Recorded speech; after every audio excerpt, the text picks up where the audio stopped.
Hello everybody, this is 5 Live Sports Extra 2, brought to you via BBC Sounds and the BBC website, live from Selhurst Park. Premier League football for you here. Crystal Palace against Leeds United, 14th against 15th in the Premier League table. The home team, who perhaps a couple of weeks ago were a little nervous about what was happening over their shoulder, but 3 wins in their last 5 for Crystal Palace, so they perhaps can concentrate on their continental football from here on in, though they would like a few more points just to ensure that there is no problem for Palace, but possibly for Leeds United falling right into the thick of it. 3 points above the bottom 3, Daniel Farke's side, and ultimately with Nottingham Forest and Tottenham Hotspur both also playing today, and West Ham having collected a very valuable point yesterday against title-chasing Manchester City. For Leeds, the pressure is building. My name is Chris Wise, alongside me former Premier League goalkeeper Mark Schwarzer. Mark, great to see you. This is a significant afternoon for Leeds United in particular. It really is, yes. I mean, it's some massive games coming up between now and the end of the season. It's almost like a mini restart of the season for clubs like Leeds. All these clubs that are down in that relegation sort of zone, who've been sucked into it. It's, you know, Forest, your West Ham, your Tottenham, your Leeds. It's about now what they can do. You have to forget about what's happened up to this point, and it's about how you get enough points between now and the end of the season to make sure you're in the Premier League for next season. Glad all over, pounding out over the PA system at Selhurst Park as the two teams emerge from the small tunnel over towards our right-hand side in front of the Homesdale Road end, if you know your Selhurst Park geography. And as the 2 sets of 11 players, with the Palace contingent all with little mascots, make their way towards the halfway line. We are a few minutes away from getting underway in this Premier League game this afternoon. Manchester United against Aston Villa is our live commentary over on 5 Live. That gets underway at 2, as does Nottingham Forest at home to Fulham on 5 Live Sports Extra, so we'll keep you updated with the goals that go in there. Liverpool against Spurs to come from 4:30 on 5 Live. It's just finished in the Scottish Premiership, St Mirren 0, Rangers 1, so a very significant win for Rangers in their pursuit of the title in Scotland this season. And in the Women's Super League, these are all full times. Aston Villa 0, Man City 0, Liverpool 2, Leicester 0, London City 0, Arsenal 2, and Spurs 1, Everton 2. And of course it's the Women's League Cup final today as well, Chelsea against Manchester United, which gets underway at 2:15, and we will have live commentary of that one on 5 Live Sports Extra 3 for you. So Crystal Palace had a very disappointing day here, or night I should say, against AEK Larnaca, the Cypriot team who were here on Thursday night in the first leg of their UEFA Conference League game. It finished 0-0, so that is the second time Crystal Palace have played the Cypriot side this season and have not beaten them in either match, so they will head out to Cyprus on Thursday, knowing that a win will possibly be needed to carry them through further in the competition. They would have expected to go far in, but I guess, Mark, the luxury for Oliver Glasner now, because they've picked up some decent results recently, that big win at Spurs before the FA Cup weekend, the victory here at Wolves, which was a long time coming because prior to that they hadn't won at Selhurst Park for almost 4 months. It has alleviated some of the pressure that was growing on Palace, and in particular on Oliver Glasner and all the discontent that was swirling around him. It's definitely relieved some pressure, there's no doubt about that whatsoever. It's been tough for Palace, it really has. I mean, you look at last season, what they accomplished in the FA Cup, winning the FA Cup was amazing. Kind of feeling like this club was on the verge of going somewhere, really getting to a next level, and then you lose your best player in Eze. Then you lose your next best player in Marquet. And then, I mean, we know that Palace have been a club that have always sold players in the past, but I think to lose, I mean, it starts off even last year at Elise, then lose Eze, lose Marquet. I feel like it's just too big a names too quickly for a lot of the fans, and you feel for Palace. But you know what? They're not out of it, right? So they're not out of danger. They're in a really comfortable position, but they still need a couple of more points to make sure. Mathematically, it's not safe. So as a player, you're out there thinking, we've got to make this safe mathematically. We can't stop until we are mathematically safe, but also we've got to do it for the fans, we've got to do it for our own good, and we've got to make sure we continue momentum. The cameras have just panned in on Paul Tierney, who is the fourth official today, and that perhaps won't surprise you given what happened yesterday at Chelsea, because he was the man that was quite literally caught in the middle of that Chelsea pre-match team huddle, and away we go at Selhurst Park. I'll give you the two teams in just a moment. Crystal Palace against Leeds United on this afternoon of very significant Premier League football, Mark Schwarzer, in terms of the chase for European football, but for many of those who are involved down at the bottom too. Yeah, it's huge, isn't it? It really is. I mean, it's big in terms of European football, of course, but survival in the Premier League is of utter importance for everyone, really. I mean, obviously the teams at the top don't generally even think about that. Why should they? But for the rest of the teams, it's about survival. Then work your way up the table, see how far we can go. There is so much financial reward for being in this league. It's imperative that they stay. Early throw for Leeds United, deep inside their own half on the right. A minute play, Crystal Palace 0, Leeds 0. 3 changes for Crystal Palace from the team that drew here with AEK Larnaca on Thursday night. The most significant of them, there is no Dean Henderson, who has, prior to today, not missed a Premier League game for Crystal Palace for 2 years, the goalkeeper. So Walter Benitez is making his Premier League debut, the Argentine. Richards, Lacroix and Cambo at the back. Brennan Johnson and Tyreek Mitchell, the two wing-backs, with Jefferson Lerma and Will Hughes in midfield. Lerma and Hughes coming in for Walton and Kamada. Oliver Glasner speaking pre-match about needing some steel in his midfield. And then Ismail Assar and Evan Guesson either side of Jurgen Strand-Larsen. And Palace have won a throw of their own now inside Leeds half on the left, and I'll give you the Leeds team in just a moment once we have seen what comes of this throw from Chris Richards, which is flung into the Leeds penalty area, flicked on by Tyreek Mitchell, and Leeds clear it away up towards the halfway line. Leeds United, who had kept with the same 11 actually, Mark, for 3 consecutive Premier League games before today, but Daniel Farke's made a couple of changes, so Bogle and Gruev come out of the team, Biol and Metcher come in. So Darlow in goal for them, Roden, Biol and Strauch the 3 centre-halves, as Strand-Larsen chases one into the left-hand channel for Palace and is put out of play by Biol. Justin and Goodmanson the full-backs, Stack and Ampadu in midfield, and Aronson behind Calvert-Lewin and Metcher in that Leeds United forward line. Yeah, I think it was important for Daniel Farke to try and find a combination. Yeah, you go with, you know, a settled 11 for a couple of games, it doesn't quite work out, and I think you've got to look then to try and change things up, bring some fresh legs, give some players a bit more of an opportunity, and hopefully someone can find some form. Well, Darlow was almost caught out there. He had the ball sent back to him by Ampadu. He dwelt little on that, the Leeds goalkeeper, just about managed to make his clearance, and Leeds fire forward down the other end, high up inside Palace's half on the left-hand side with Goodmanson, who's run out of room under pressure from Chris Richards. Good defending from him. Goal kick, Crystal Palace. Carl Darlow, very, very lucky man. That was a very, very close charge down and goal, an early lead for Crystal Palace. I mean, I don't know how he actually got away with that. I think he, in the end, just managed enough to get on the end of it to prevent the ball from ricocheting off Gusson and in the back of the net. He just took an age, didn't he? I mean, he wants it on his left foot. He takes it on his right. His touch onto his left just wasn't big enough. It gets caught under him a little bit. He has to sort of readjust, and he looks to try and side foot across the face of the goal. I think he's a very, very lucky young man. Goalkeeping mistakes all the rage this week for English teams. Yeah, it's been a tough week watching as an ex-goalkeeper. Huge amounts of mixed emotion, knowing exactly what it's like when you make a mistake and how that feels, and how you just want the ground sometimes just to open up and eat you up for a little while and disappear. It's tough.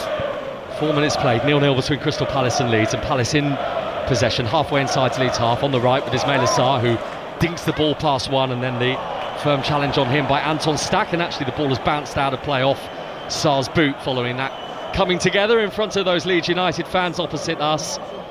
where Gudmundsson is about to take this throw, the Leeds United left back, or left wing back as he is today, and he hurls it high up towards the halfway line, the Swede, and it is collected by Lerma, who leaves it, and back it comes for Camvo, who hooks it forward towards Strand Larsen.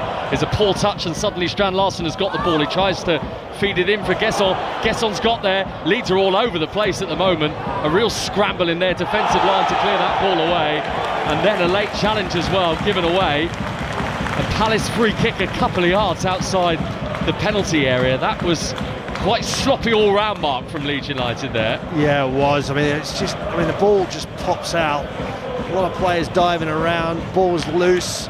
It's a little bit windy, a little bit bobbly, and no one really getting hold of the ball. Palace certainly have started with really good intent, some high energy, putting pressure on Leeds, not allowing him to settle. We saw that with a charge down on Carl Darlow. Yeah, it's a clear foul, isn't it? Bit of a sloppy challenge, really, unnecessary, and put yourself in a lot of danger. It was Pascal Strauch who chopped at the heels of Evan Gesson, and Palace have got a free kick here, 5 yards outside Leeds penalty area, and very central indeed, and Brennan Johnson is stood over it with his right foot. He's clipped the top of the wall, Johnson. At least the Leeds defensive line were doing their job there, and the ball spins away for a Palace corner, 0-0. Yeah, it's a tough one. He's just about a yard and a half outside the D. To try and get it up and over is a really tough one. You've got to get the pace of the ball really right. I think it's Calvert-Lewin, isn't it? One of the tallest players in the team there. He's the one that is the vital flick on from his head. So just beyond the 6-minute mark then, a Palace corner from the right-hand side, which is going to be taken by Will Hughes, and out comes Darlow to the edge of his 6-yard box, double-handed punch away by the Leeds United goalkeeper. And they managed to clear it up towards the halfway line. Johnson hooks it back the other way, then Calvert-Lewin clears it long again for Leeds, who haven't really settled into their stride so far. Daniel Farke's side, I can see him down there, the Leeds United manager, in his thick black coat with his hands in his pockets. I don't think he'd be too impressed with the first 7 minutes from his Leeds team. No, it's just looked a little bit nervy, and also they've just lacked any kind of control at the moment, not been able to get their foothold in the game whatsoever so far. Beginning the afternoon, 3 points above the bottom three, Leeds United. Towards the end of January, that gap between them and the relegation zone was 8 points, so they have seen the resurgence of the form of the likes of West Ham and Nottingham Forest, and because Leeds' form has been a little bit iffy, 2 wins in their last 12 in the Premier League, they now find themselves back in danger as the Palace Premier League debutant Walter Benitez sends it upfield, and Gesson can't find the flick on with his head.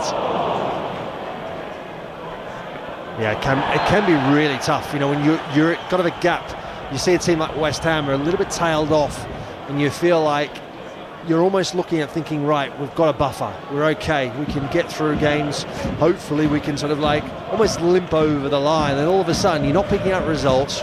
West Ham go on a bit of a run, start accumulating points, that gap gets closer and closer, and now you find yourself, only 2 points ahead of 3 points ahead of West Ham, and you're feeling like, well, this is danger zone now.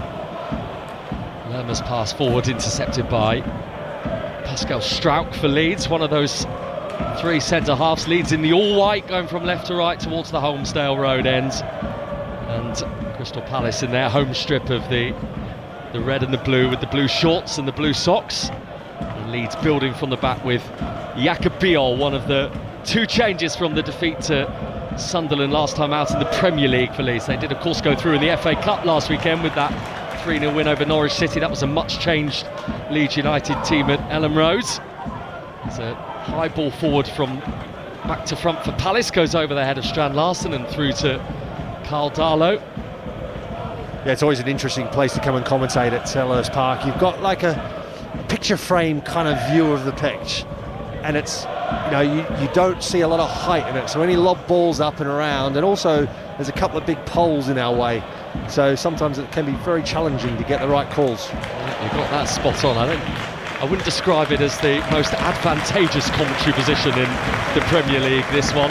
But there is a certain charm about Selhurst Park. I was just about to say there's a lot of character here, isn't there? I do enjoy coming here, I really do. It's a great atmosphere all the time. It's also one of the old school grounds that has that real charm and character to it. Yeah, and that Holmesdale Road end that I mentioned, we can see a lot of the Palace fans on their feet standing at the moment, chanting, that little pocket of ultras that are always there now. It kind of brings that little bit of a European football feel to it, doesn't it?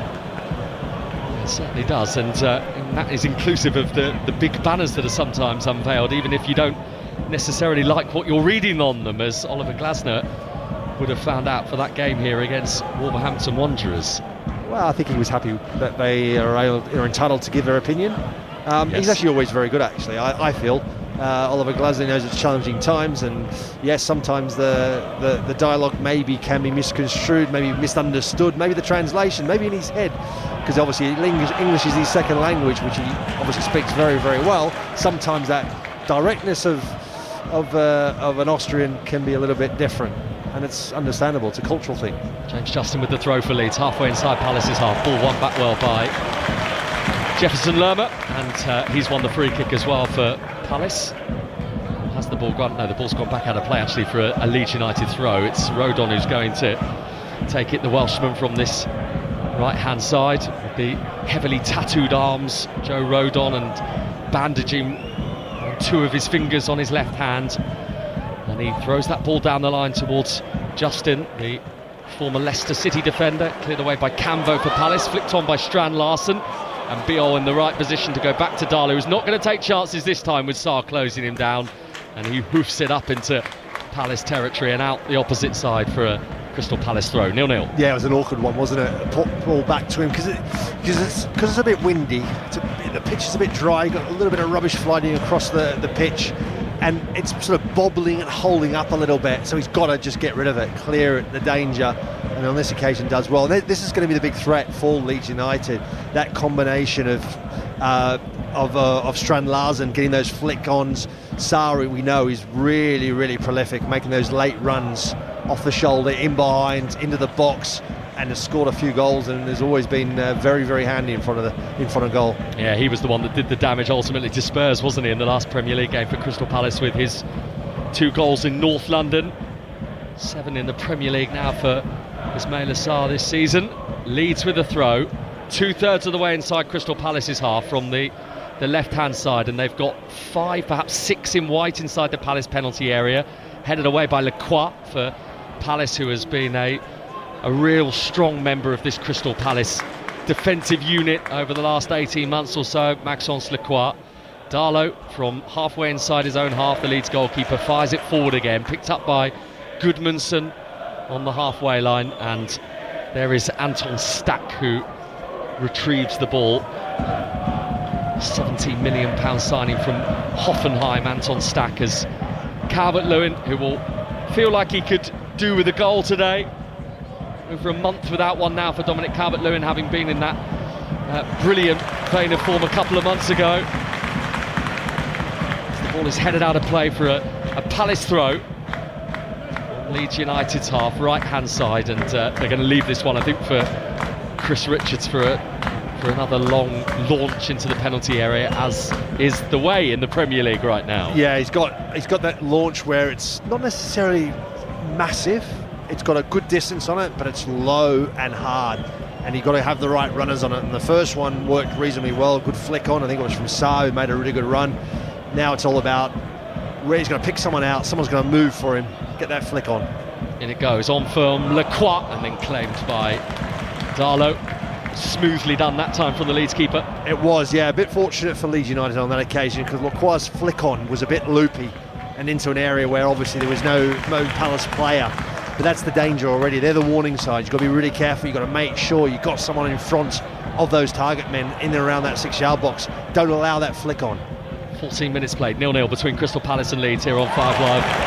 Sports Extra 2, Mark Schwarzer, former Australian international Premier League goalkeeper, with us for commentary this afternoon. No goals in the other 2 Premier League games that got underway at 2 o'clock. Manchester United, Aston Villa, Nottingham Forest and Fulham. Liverpool against Spurs to come from 4:30 at Anfield. What a story they are right now, Tottenham Hotspur. Yeah, and not immune to being relegated. No club is, and they are in serious trouble right now.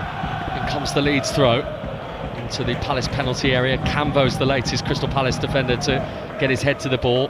Goodmanson trying to find the angle to scoop it back in, and then it's nodded down initially by Strout before it was cleared away, but it's come to Aronson, who fires it across goal, and he can't beat Benitez. It probably is a yard or two wide from the American, hit it with his left foot, and it just travels across Benitez's goal from left to right and behind for a goal kick. That's a big chance, really big chance. He knows it, Aronson. He's got his hands on his head.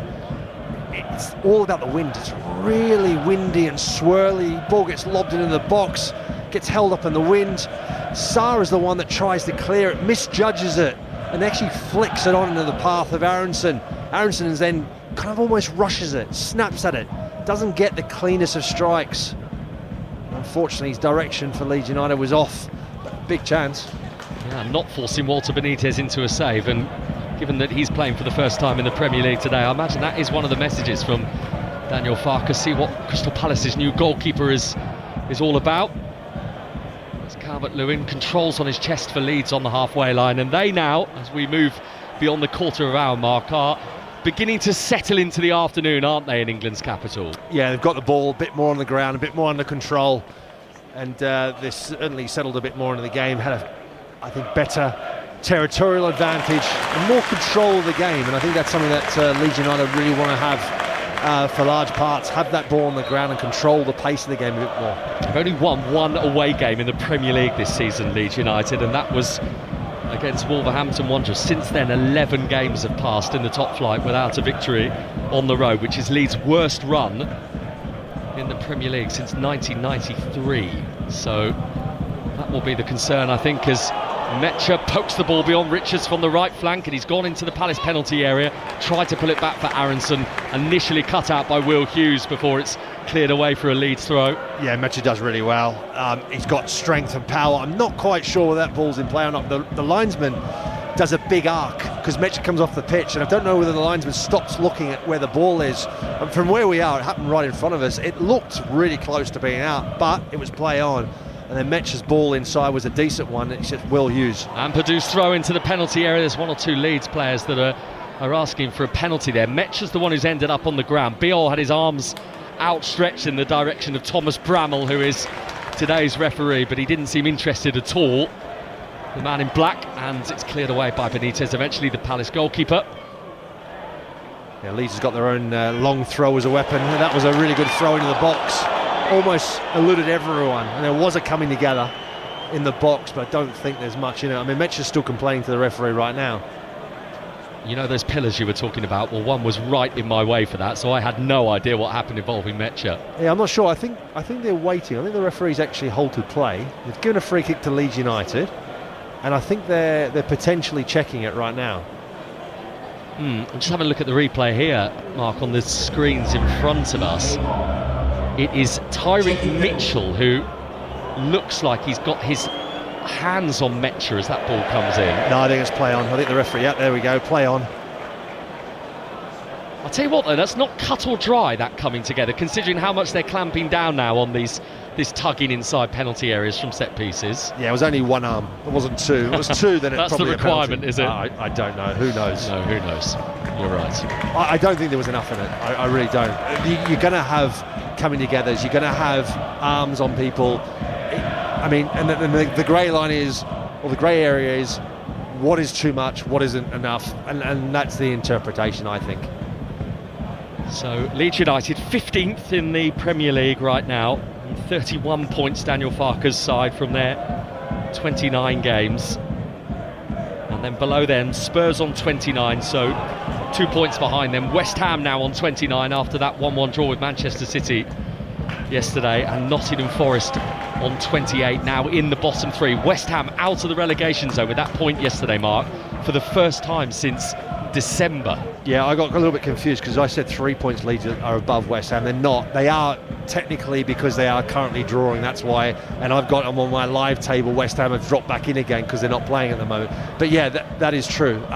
They're only 2 points ahead. West Ham have done incredibly well. They are the team that I fancy staying up. Momentum, the shift in momentum is in their favour. Aronson crossing for Leeds from the right, took a deflection, and actually that made it impossible for Dominic Calvert-Lewin to reach. It ended up going behind him. It's come to the left flank instead. Goodmanson crosses back into the box, and that's Camvo underneath it, and then Gasson clearing it away. But you're right, Mark, you picked up on the gust of wind a couple of times. You can see the ball getting caught in the air. Yeah, definitely. It's really difficult to judge, and we've seen it quite a few times now. Players are being caught a little bit underneath it. Calvert-Lewin's header, and that's held by Benitez, who leapt to his right in all green, the Crystal Palace goalkeeper, the Argentine, to cling on. That was a good header. I mean, he's such a good header of the ball, Calvert-Lewin. And that's a difficult one from distance. He's got really good power on it. Just a little bit too close to the goalkeeper. But I tell you what, I think that's a really good effort from that distance. But the chances are beginning to come here for Leeds United. Still goalless. We're underway in the Women's League Cup final now over on 5 Live Sports Extra 3. Chelsea against Manchester United, and it is still 0 between Manchester United's men and Aston Villa, and Nottingham Forest and Fulham. All of the games today in the Premier League live for you on 5 Live and via BBC Sounds. Palace free kick on the halfway line as Camvo, the young French defender, picks the pass behind the defence. Mitchell sends it into the penalty area, and Biol slightly awkwardly puts it behind for a Palace corner. Yeah, it's a good ball. Tyke Mitchell's early ball into the box. We don't see it often enough. Players get wide position. He looked to try and get it in that zone, that area, that no-man's zone between the goalkeeper and the defender. And in the end, I think it's good. It's good defending. Put it out for a corner. Yeah, okay, ideally out for a throw, but doesn't matter. Just get rid of the danger.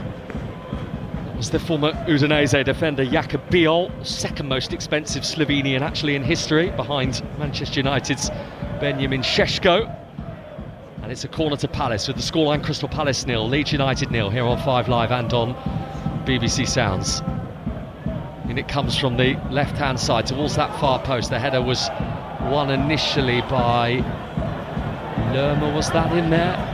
Who was jumping quite high. Yeah, I think it is, yeah, and I think he got a little bit of a knock to his face as well, because it was a pretty solid coming together, but he looks all right. It's one of the criticisms of Crystal Palace, the fact they're not scoring enough goals from open play. Mark, 7 goals they've scored in the Premier League this season from open play. That is the fewest of any of the top 20 teams. Yeah, it's not great, is it? And that's something they need to look to try and improve upon. But you know, like, if you're good at set plays, you're scoring goals, you know, it just puts that little bit more pressure on you from set plays then. BBC One match of the day tonight, 10:30 if you want to catch up on the highlights of all today's games, and indeed a rerun of everything that happened yesterday. Me and you were both at Chelsea Newcastle last night, weren't we, for the Paul Tierney huddle incident, who is keeping a very low profile today actually, the fourth official today, Paul Tierney. I've hardly seen him at all down on the touchline. Yeah, well, I mean, obviously centre circle, right in the middle of it, right in the mixer, as they say, yesterday. And it was a game that Newcastle, I think, did well. They were very professional, very well organised, and probably deserved to pick up all 3 points, as they did. Yeah, and some good quotes from Anthony Gordon afterwards as well, which you can see on the BBC Sport website right now, talking about what happened last week when he didn't start against Barcelona and then came under some criticism from some pundits about the fact that he was perceived not to have played, and then Eddie Howe said it was my choice, not Anthony Gordon's choice. Gordon had some strong words to say about that. You can watch the interview on the BBC Sport website. As the Leeds free kick comes in, Biol wins the ball back. No, he doesn't. There's a foul in there. It's a free kick to Crystal Palace on the edge of their own penalty area, and it's still Palace 0, Leeds 0. Mark Schwarzer. Yeah, you can see how all the players' shirts are just flickering in the wind. There's just a real sort of mixture of swirling wind out there, and again, that's one of those balls that was whipped in, gets held up with the wind, and it just causes all sorts of mayhem. And I think for Palace, a little bit fortunate on this occasion, they get a free kick and it alleviates that pressure. There's a lot of sunshine when we arrived at Selhurst Park earlier, but that seems to have gone now, albeit it is a very mild afternoon. We are up in the eaves of the roof, so maybe there is sun and we just can't see it. That's very true. And also, if it does get chilly up here, they do, I don't know if you've experienced this before, Mark, they do have the heaters up here as well, which is often very welcome on those terribly cold December days that we're having a lot of. Well, we're talking what, March? We're talking March now, yeah, we shouldn't need the heaters today. Sun or no sun. As Camvo in Palace's defence on the edge of his penalty area has lost the ball. Justin's collected it. Lacroix comes in and steams into that challenge on James Justin. And even though he feels that the last touch came off the Leeds man, it is a corner to the visitors. Yeah, it was a ricochet, wasn't it? Lacroix goes in with the challenge, just stands his ground. There's a ricochet off him, and I think it was definitely off the Leeds player in the end, off James Justin. We'll see it again from a different angle. Yeah. Oh no, actually, I think they were spot on. There was a ricochet onto Justin. Stacks corner, Calvert-Lewin's header. Benitez, well, he stopped it, but he was actually stood in his goal when he got his hands to it. That can't have been too far away, Mark, from crossing the line there. It was very close, wasn't it? I think he does well. He uses his feet exceptionally well, and I'm going to say he's timed it to perfection. I mean, he didn't look nervous, but there was a moment where I thought, has he got that ball in his hands over the goal line? Clearly not. Yeah, he's standing inside the goal line. I'll tell you what, I agree, that is really, really close. I wonder if we'll get the old goal line technology on that, as Brennan Johnson up the other end has won Crystal Palace a free kick, and indeed there's a yellow card, I think, as well for Gabriel Goodmanson for clinging on to Brennan Johnson, who'd spun away from him. And actually, from Goodmanson's perspective, it was probably a good yellow card to get, because Johnson was making tracks for the Leeds penalty area there. Well, he starts off holding his shirt, doesn't he? Goodmanson holding on to Brennan Johnson's the back of his shirt, and when Brennan Johnson then turns inside and leaves him, just about plays the ball past him, get past him, that's when Goodmanson just pulls on his shirt to pull him to ground. Fifth yellow card of Gabriel Goodmanson's season. Free kick to Palace, 0-0. 27 minutes played, and Brennan Johnson, having won the free kick right in front of those Leeds fans, is going to take this Crystal Palace set-piece opportunity. The centre-halves are in there, Lacroix amongst them. Richards is the one who met it, though, on the volley. It's come to Lacroix, tees it back up to Johnson on the right. Johnson in towards that near post, headed away by Justin, and then scooped up and further away and out for a Palace throw by Goodmanson. Yeah, Richardson's strike is a really good one. He doesn't put a lot of power on it, but it's just a really good connection. And he's unfortunate. I'm not sure if it comes off if a Palace player blocks it or if it's a Leeds player. There's a melee of players there, but it was definitely on target, and it would have been interesting if it had been testing Carl Darlow in goal. Bit of pressure from Crystal Palace, who would go 11th with a win today, possibly 10th actually if Fulham aren't victorious in their game against Nottingham Forest. Richards in towards that near post, that one's off a Palace head and up and over the bar for a Leeds goal kick. Yeah, Leeds are not dealing with a long throw at the moment. That's the second time in a row. Palace's long throw into the box, Lacroix is the one that gets the flick on. Leeds are just not really, they're flailing at trying to deal with that danger of that long throw. Still goalless in all the 2 o'clock Premier League games. Rangers winners at St Mirren earlier in the Scottish Premiership. Still 0-0 in the Women's League Cup final as well between Chelsea and Manchester United. And we've got more live football for you this week in the Champions League. Plenty of games actually to get your teeth into. Manchester City against Real Madrid, and Arsenal by Leverkusen on Tuesday. And then Barcelona, Newcastle and Liverpool Galatasaray on Wednesday, as well as updates on Tuesday of Chelsea PSG. Mark? We've just seen the replay of the Walter Benitez catching the ball, and I tell you what, there's more of the ball over as in the field of play than over the line, quite a bit. So my first initial reaction was, yes, he was standing in over the line with his feet, but his body was leaning pretty forward. I think he knew exactly where he was and what he was doing, and it looked pretty comfortable in the end.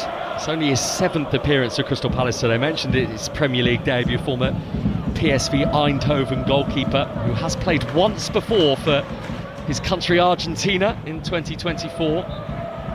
Big opportunity for him to stake his claim today with the illness for Dean Henderson, though I don't think there's any doubt that when Henderson is well again, he'll be straight back into this Oliver Glasner Crystal Palace team. And it's Palace with a throw on the halfway line on the right hand side. Just a reminder of the 2 teams for you. Benitez in goal for Palace, Richards, Lacroix and Camvo in defence, Johnson, Hughes, Lerma, Mitchell, and then Sarr, Gesson and Strand Larsen. And for Leeds, Darlow in goal, Rodon, Biol, Strout, Justin, Stack, Ampadu, Goodmanson, who's now on a yellow card, Aronson, Metcher and Calvert-Lewin. And it's a Palace free kick.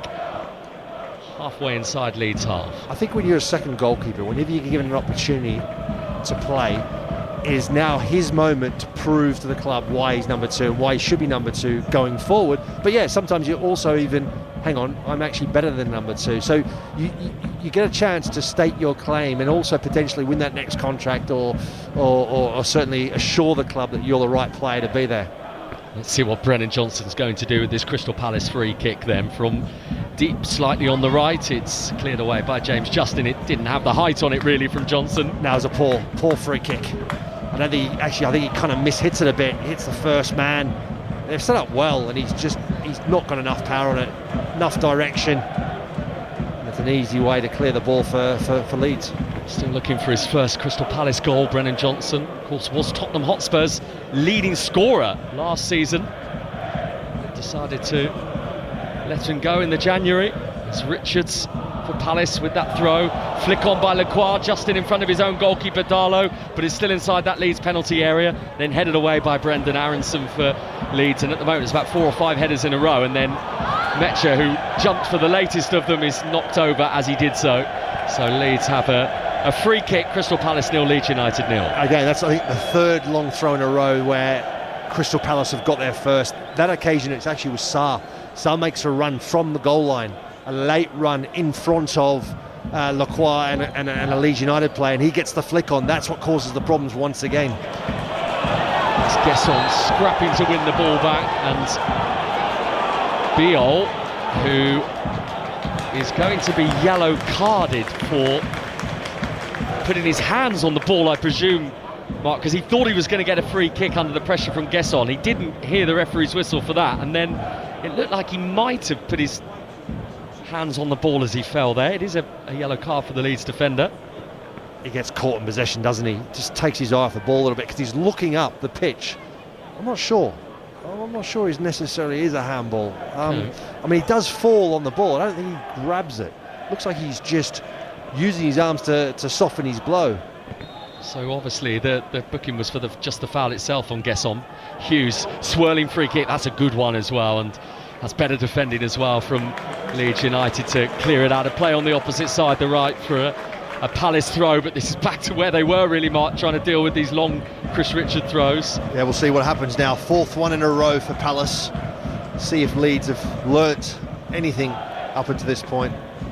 Joe Rodon is the one who's barking instructions to his Leeds teammates inside this penalty area before Richards prepares to take the throw. It's a little flatter this time. Lacroix has come to that near post again, and then there was a shout mainly from the Palace fans for a possible handball as Leeds managed to distribute the ball up to the halfway line, but back into Palace possession again, and it has been a lot of Palace possession in the last 5 minutes. Well, 4th in a row, 4th throw, long throw from Palace in a row, 4th time Palace player gets there first and gets a flick on.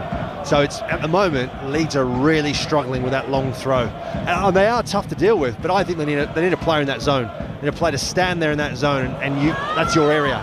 Deal with every ball that comes there. Just about getting it back to goalkeeper Darlow there. Rodon under pressure from Ismail Assar, managed to nod it back with his head, and then it's back to Rodon from that right back spot, sends a high ball forward. Lacroix cuts it out first of all with his head, and then was going to put his head in again, and Dominic Calvert-Lewin was hoping to go shoulder to shoulder with Lacroix, but was deemed not to have intentionally tried to play the ball there. Lacroix is down on the floor, and it's a Crystal Palace free kick. Yeah, I think he's unfortunate, Dominic Calvert-Lewin. I think that is shoulder to shoulder. I think it's a fair challenge. I mean, Lacroix has gone to ground, and quite theatrically. I mean, he looks absolutely fine. I think that's a bit... I mean, Dominic Calvert-Lewin is actually remonstrating with the referee. It was bizarre. He's got a great goal-scoring record against Crystal Palace, Dominic Calvert-Lewin. 7 goals against them, including 2 when Leeds demolished Crystal Palace in the reverse fixture back in December. Yeah, it's a long way. We've just seen the goal line technology showing where the ball was when Walter Benitez caught the ball, where his body's over the line. However, there's literally, maybe a quarter of the ball that is just touching the line, and the rest of the ball's in play. You know, have I read that correctly? I think it was the other way round. Oh, you're saying the other way around? I think 3/4 of the ball was over the line and a quarter of it wasn't. Yeah, so plenty of room. says another ultra-smooth goalkeeper. As Mitchell takes the throw for Palace down the left for Ismail Assar, deep inside Leeds half. The ball's bobbling around off both of his legs, and somehow he's managed to keep control of it. And then Hughes and Gesson play a little 1-2 on the left-hand side of Leeds' penalty area. Leeds got the ball back, they lost it to Sarr, and then they've managed to scramble it away as far as Cambo. It came up and awkwardly hit Cambo in the face, and then Lacroix on the halfway line stops the pass for Calvert-Lewin, and Leeds have got a throw on this near right-hand side. We're moving towards the final 10 minutes of the first half. Crystal Palace and Leeds next to each other in the table, but 7 points the difference between the two teams. Palace not concerned, I would say, anymore about what's going on beneath them. Leeds certainly will be, and it is still 0-0 between Manchester United and Aston Villa, and Nottingham Forest and Fulham in those other 2 o'clock Premier League games, both of which you can hear on 5 Live and 5 BBC Sounds right now. Rodon with the throw for Leeds. Richards wins the duel ahead of Mecha, and then Aronson goes into the back of Lerma on this near left-hand side. Free kick to Crystal Palace. Textbook, a little bit of a pressure on the back. Lerma just goes straight to ground, and the referee gives a free kick.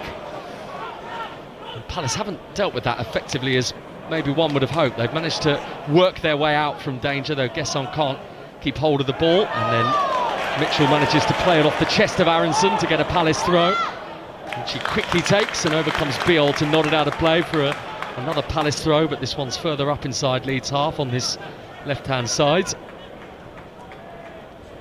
And Daniel Farker and Oliver Glasner almost with identical poses. They've got identical coats on, and both had one arm outstretched there as if they were making the same point to their players there. It was like watching that Spider-Man gif. You seen that one, Mark Schwarzer?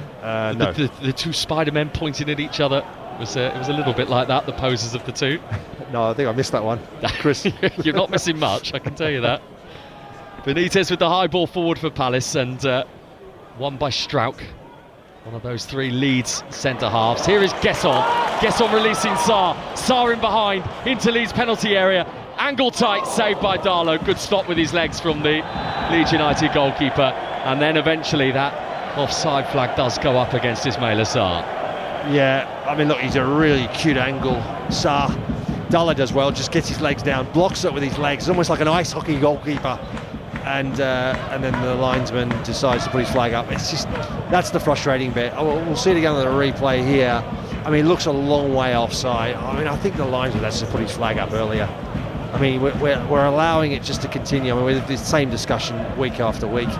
You know, the frustration of the allowing the play to continue for so much longer than it needs to. So Carl Darlow, who did not start the season as Leeds #1, but he certainly is now ahead of the Brazilian Lucas Perry, with a high ball up into Palace's half. Lerma has it taken off him. Ampadu was all over him on the edge of the box. Aronson with a low ball in. Lacroix cuts it out, and it wasn't a deliberate pass, so Benitez can plunge upon it, the Palace goalkeeper. Yeah, it's the right idea from Aronson. He does really well, keeps control of the ball. He's got a lot of players around him. Here's Gesson from the halfway line. Sarr to his left-hand side. Sarr goes into the box, the challenge by Biol. Now, bear in mind, Biol's on a yellow card. Didn't he have to time that right? I mean, he's on a yellow card. It was right on the edge of the 18-yard box as well. It was the perfect challenge, or perfect timing of a challenge. Otherwise, he would have been in big trouble.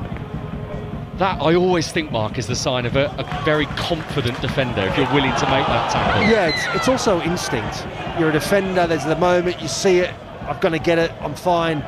And then there's moments where you slightly get that wrong, and that can cost you. But look, he's got to continue to try and play his game to a degree. And a brilliant day of live football, live rugby on 5 Live yesterday. I don't know if you were able to catch any of the closing stages of that win for Arsenal, that dramatic win for Arsenal over Everton, which has extended their lead at the top of the table. Calvert-Lewin getting in behind. Richards can't stop him, and actually Brennan Johnson, just as Calvert-Lewin was about to pull the trigger 6 yards out, is back there doing some excellent defensive work to poke it away for a Leeds corner. Yeah, it was exactly the perfect word. He was excellent defending, and I'm surprised I'm saying Brennan Johnson did some excellent defending. I mean, in the past, I think he's been criticised for not getting back and helping out and not tracking a runner. He's obviously learnt he did really, really well, because if he hadn't, I think that would have been 1-0 to Leeds United. And that is a That is the new role that Brennan Johnson is playing right now in that slightly deeper position. In comes the Leeds corner. The flick on was from Strauch. It's come all the way out to the far left-hand side where Aronson goes practically back to the halfway line to give Gudmundsson that angle to send the ball up to the edge of Palace's penalty area. The header won by Richards. It's come the way of Anton Stack. His ball didn't find any of the three Leeds players that were waiting in the middle. And Palace clear. And even though Gessons ended up on the floor thinking he should have a free kick, Thomas Bramwell doesn't agree, so Leeds rebuild from the halfway line, 0-0. Yeah, it was coming together with Ethan Ampadu. I don't know how much of coming together it was, though. Another cross from Gudmundsson and another clearance from Lacroix. It's interesting how this game is playing out, Mark, as we move towards the final 5 minutes, because it feels like we've had periods of 5-10 minutes where one team in particular has been on top. It's not like it's been end to end. Leeds have had little moments, Palace have had moments. Yeah, Leeds are a more measured sort of build-up, aren't they? They look to play the ball across the back line a little bit. They've got these little patterns of play. They're trying to little intricate passes in midfield, and they're looking to trying to build their way forward and whip that ball in the box. A couple of runs down the line, whereas Palace are more direct. They're happy to look for that straight ball, straight trying to break the lines. They've both had their set elements of success so far, or certainly created chances from it. Palace do, in talks of playing direct, Palace do have Jean-Philippe Mateta back on the bench today, as he was on Thursday night. Came on for half an hour or so against AEK Larnaca. So that is another option for Oliver Glasner in the latter stages of this game as Leeds retrieve the ball on the halfway line. They're running strongly at Palace's defence here, but the challenge on Anton Stack was a fair one. He's rolling around holding his ankle. Palace continue with Brennan Johnson, but he doesn't get the curl right on the ball down the line for Jürgen Strand Larsen, and it's out for a Leeds throw. Yeah, my initial thoughts is that's a foul. I think there is a coming together. I mean, there is, I think, possibly the ball being touched maybe afterwards. We're watching again on the replay. Yeah, I think that's a foul. It's Lacroix, isn't it? Yeah, I think Lacroix is very, very fortunate there. I mean, I say fortunate. It's very close. It's hard, isn't it? It's a hard one. I mean, the referee, we can't even see properly on the video replay. How's the referee going to see it in live time?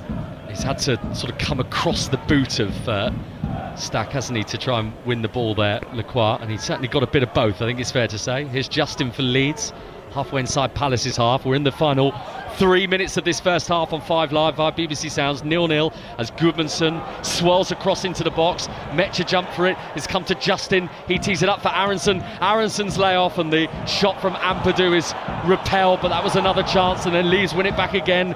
Gudmundsson with the left-footed cross. Lacroix climbed high to head it away. Justin brings it down right-hand side for Leeds United, who are having a good few minutes here, and Aronson gets the corner, intercepted by JD Cambo. Yeah, good little bit of play from Leeds United, sustained pressure, trying to get the ball on the ground, then whip it into the box. Couple of decent crosses in. Palace have defended pretty well. Calvert-Lewin's always a big threat. Lacroix is all over him. He's trying to make sure he manhandles him at times as well. So that's a really good battle between the two, and Leeds' sustained pressure leads to a corner. Daniel Farke, for the first time pretty much all half, has gone and sat down in his seat inside his dugout here at Selhurst Park, at a windy Selhurst Park, as Anton Stack prepares to take this Leeds corner. 0-0, edge of the 6-yard box. Beale was the one who jumped for it. There were so many bodies in there, and it hit a Palace hand, and it's a penalty to Leeds United.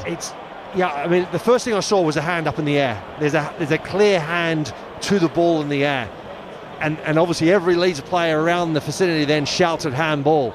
Obviously they're checking it now. The line that, it's the usual procedures in place. I think it looks like it might be Will Hughes. Well, he is the player that the camera has zoomed on tight to, which is always an indication, isn't it, of possible guilt, and is the one discussing with the referee. We're having another look at it here, and it's pretty obvious, isn't it, Mark? I don't even know why he's doing what he's doing. I don't know why he's sticking his arm up in the air like he is. Yeah, it's a clear penalty. There's no doubt about it whatsoever.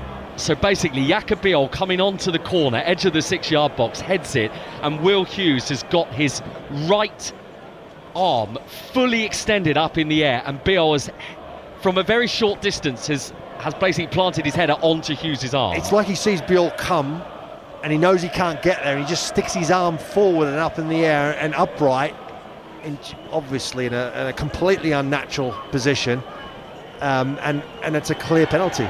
Very easy decision for the referee.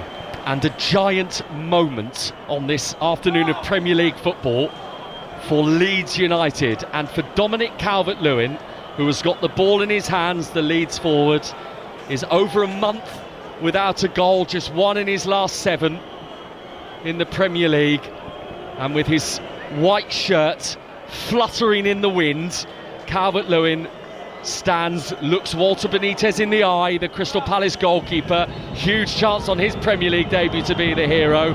Puts the ball down. It's going to be a short run up from Calvert-Lewin, and he misses. He drags the penalty wide. Benitez dived to his left-hand side. Calvert-Lewin went the other way, and he's put it half a yard wide of the post, and he puts his hands to his face. That's a massive moment for Leeds United, and a chance squandered by Dominic Calvert-Lewin. Oh, huge moment, really was. Dominic Calvert-Lewin, he does everything right. Connection is good. Instead, he's just got the direction wrong. He's just gone for too much precision in that corner, left-hand corner of the goal. I think he may have even grazed the outside of the post, I'm not sure. Oh, what a chance for Leeds United to take the lead. And there were one or two of his teammates. Oh, here he goes again, Calvert-Lewin trying to run through. Lacroix had the beating of him in terms of the pace on that occasion. I immediately noted as well, Mark, as we move into first half stoppage time, 0-0 the scoreline, as Jakob Biol on a yellow card has just body checked a man. Now, this is interesting. All of the Palace bench are off their seats. The Palace players are surrounding referee Thomas Bramall. They think that Jakob Biol should be picking up a second yellow card here. What is going to be the referee's decision? He's just given Leeds a penalty, they've missed it, and now Leeds might be about to go down to 10 men. Oh, massive moment in the game, isn't it? It's huge. Huge for the referee now to make a decision. I don't know, I mean, if he hadn't had a yellow card, I think he'd pull out a yellow card straight away. The fact that he obviously knows he's got a yellow card, I don't think he thinks it's enough to give another one. We'll wait and see, but that's what it looks like. It was less of a tackle with the boots and more of just a tackle with the chest, really, wasn't it, by Biol? Well, that's certainly how it appeared. He's just not getting the ball, is he? He's making sure, he knows he's not getting the ball, and all he's doing is making sure that the player's not getting past him. And it's Sarr, of course. Sarr almost drops the shoulder looking to try and turn and run after it. I think he's a very lucky boy to stay on the pitch. Right, we're seeing it again for the first time here, Mark, so you can review it once more. It's maybe not, I mean, go on, you can talk about this. We'll see it from another angle now. You know what? I think he's right. I don't think it is yellow. I think it's the right decision. I don't think there's enough in that at all to warrant. I have to change what I said initially. When I first thought I saw, I don't think he's taking him out at all. It's a slight coming together, and I think there's obviously going to be an exaggeration of the fall, and I think it's the right decision from the referee. Ismail Assar's got a cut lip from that coming together. There's a booking for, well, there's 2 yellow cards have been distributed by the referee there. I don't know whether they're to, I think they're to 2 members of Daniel Farker and Oliver Glasner's backroom staff for their reactions to that incident. There is no yellow card for Jakob Biol, that's the key point here. Yeah, I don't think there should be. I think the referee's got that decision absolutely spot on. He was obviously surrounded by quite a lot of Crystal Palace fans. The whole bench of Crystal Palace were up, remonstrating with the referee, demanding almost a yellow card. I think the referee's done really well, kept his cool, and it's just not a yellow card to me. Yeah, so Jakob Biol, who, I mean, regardless, his heart must have been in his mouth in that moment. But I think you're right, Mark. I think the referee has handled that really well. Thomas Bramall has decided not to book Jakob Biol. It is going to be a Palace free kick. The point I was going to make before all of that blew up about Dominic Calvert-Lewin and that missed Leeds penalty was the fact that there were a couple of his Leeds teammates who immediately went over to him to say, come on, pick yourself up, don't let that get to you. That is a mark, I think, of a team who perhaps know that he's feeling the strain a little bit about lack of goals. Yeah, of course he is. And you know what? Look, you firstly, to get up, step up and take a penalty takes some doing as well. Right, Sarr's off the pitch at the moment, so Palace are temporarily down to 10. It's 11 v 11 in terms of players on the pitch as the high ball into the box is collected by Guesson. The ball was awkwardly bouncing away from Evan Guesson, and it's out for a Leeds United goal kick, and that will allow Sarr to get back on the pitch for Palace. Like I was saying, so it takes some doing to get up, step up and take a penalty, and you know, he's a striker, he wants to score goals, that's how they get their confidence, and he's scored enough penalties in his career to warrant that as being the penalty taker. It was hit with force, he picked an area, he's got it wrong. It is what it is. It's not a poor penalty. Yeah, okay, in terms of you've missed the target, yeah, but it was only just, it's marginal, and sometimes these things happen, and he's just got to pick himself up, and he's a good player, and he's an important player for Leeds United. So Mark, we're in the 5th minute of stoppage time, and Palace, who thought they were racing away down the right with Brennan Johnson, have been halted because the referee has decided to give them a free kick instead, though Palace really feel like they'd like to have gone on there given the position that he found himself in. There's a yellow card for Calvert-Lewin, is it? Mark, the cards are out of the referee's pocket again. Oh, it's Goodmanson. Yeah, it's Goodmanson. He's the one that challenges Sarr. Well, I thought Goodmanson had been booked already. So if it is Goodmanson, he needs to walk here, doesn't he? I thought he'd been booked earlier in the game. He's gone now. Yeah, he's just realised he's off. Well, how extraordinary is that? He's had a shout in his ear there, Thomas Bramall, because initially he's booked Gabriel Goodmanson without realising that earlier in this game he'd already yellow carded the Leeds fullback. Then clearly somebody in his ear, perhaps the VAR today, James Bellis, said, "You've already given this player a yellow card, you need to give him another one." And Leeds are down to 10. Oh, it's crazy, isn't it? Sliding door moment. I mean, it looked like a yellow card. I mean, this one did look like a yellow card. I mean, they've missed the penalty. They've almost gone down to 10 men, survived, and rightly so. And then literally, 30 seconds later, they're down to 10 men. Well, what an explosive end to this first half. But what up to then had been a relatively serene 43 minutes or so, Mark. Yeah, I mean, you feel for him. There's emotions, there's frustrations. Seeing it again on the replay, as Sarr's got the balls bobbling around. I think he's a little bit unfortunate as well. Well, we're deep into stoppage time now. There were only actually 2 minutes that were indicated. In comes the Palace free kick, claimed by Darlow, and with Goodmanson barely down the tunnel because he had a long walk to get there. The referee does blow the half-time whistle, so the rest will now troop off towards the changing room with so many talking points. Crystal Palace 0, Leeds United 0 is the scoreline, but Leeds have missed a penalty through Dominic Calvert-Lewin after a handball by Will Hughes, and straight off the back of that, Gabriel Goodmanson has been sent off for a second yellow card offence. So Leeds United will play the whole of the second half with 10 men, and Daniel Farke and Oliver Glasner, the two coaches, walking off side by side, sharing pleasantries, both smiling, both shaking their head, both perhaps feeling like this game has got out of control slightly. Yeah, it's been a mad couple of minutes. It really has, from the penalty, which was 100% a penalty, the right decision, to potential second yellow card for, was it Viol, and rightly wasn't given, to then Goodmanson given a yellow card, which I have my doubts about whether it's a yellow card as well. The referee was right there, he was right in the perfect position, he's the one that's in the perfect position to give it, so I've got to give him the benefit of the doubt because he's refereed the game, I think, up until this point pretty well.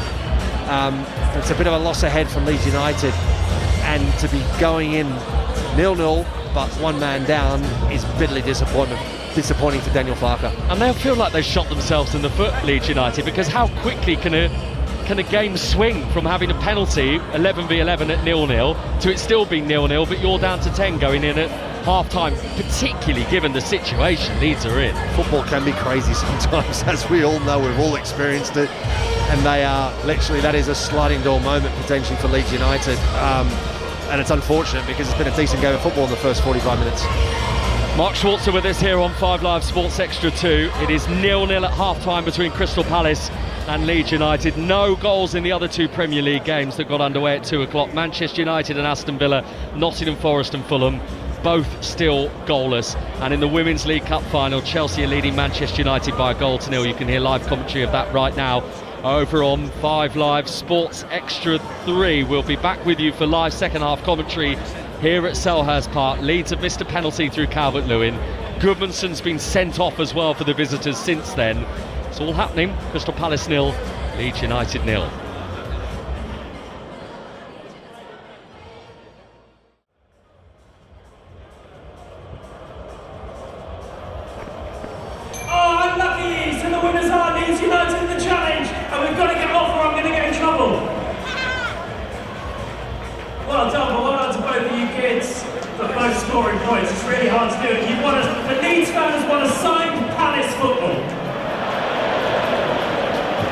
Hello everybody, welcome back to Selhurst Park. Live Premier League football for you this afternoon here on 5 Live. Throughout our coverage of 5 Live today, we're across all 4 Premier League games. The 3 that got underway at 2 o'clock are all 0-0 right now, including this one at Selhurst Park between Crystal Palace and Leeds United. But so much drama in the last few minutes of the first half here, with the penalty miss from Dominic Calvert-Lewin, stroking his spot kick wide of the post, and then a couple of minutes after that, Gabriel Gudmundsson, Leeds United's Swedish fullback, sent off for a second yellow card after referee Thomas Bramall had initially produced a yellow card for him without realising that he'd already been booked, and there was a good 10 seconds or so before referee Bramall realised his error, or at least was told about his error. Mark Schwarzer. Well, he got it still in the buffer zone, didn't he? Still had time to make that decision. And